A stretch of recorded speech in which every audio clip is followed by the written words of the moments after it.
হাতের এই যে হাতের যে এই যে বৈশিষ্ট্য হয়, এই বৈশিষ্ট্য করে শিখতে হবে।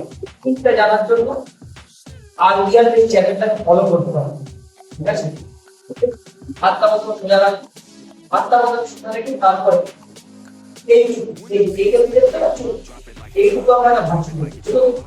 প্রথমে আঙুল ভাঁজ হবে, তারপর এই ভাঁজটা হবে ঘুষি ভাঁজ, এই ভাঁজটা হবে, তারপরে কবজি ভাঁজ হবে, ভালো করে এই এই এই তারপরে এই আছে। হাত কিন্তু আমার এটা সোজা আছে, ঠিক আছে, আমার ক্যাচিং আমার হাতের সঙ্গে। তারপরে এই কাঁধটা এইরকম এই সোজা রাখবো, ঠিক আছে? তারপরে আবার এই কাঁধটা এদিকে আসবে, আবার সেম প্রসেস এই দিতে হবে। এই হাত কিন্তু আমার সোজা, এই এই এই এই এই আসলো, আবার সেম প্রসেস হবে। 1 2 3 4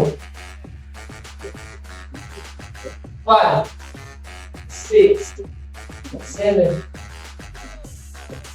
8 9 10। আমরা রানিং করবো, ঠিক আছে?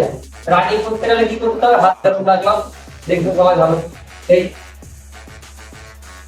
এই এই এই এই আবার এই এইটা বাড়িতে যদি তোমরা ভালোভাবে প্র্যাকটিস করো, তোমাদের এই হ্যান্ড ওয়েভিং, এটার নাম হচ্ছে হ্যান্ড ওয়েভিং, মানে হাতের ঢেউ।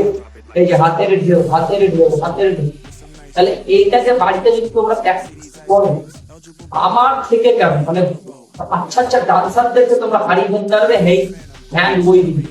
অবশ্যই তোমরা পারবে, কিন্তু প্র্যাকটিসটা হতে হবে অথেন্টিক। ওকে, আজকের মধ্যে এই ভিডিওটাই থাকলো। ফেসবুকেও তোমরা আমাকে ট্যাগ করে ছাড়তে পারো ভিডিও। চলো, টাটা, বাই।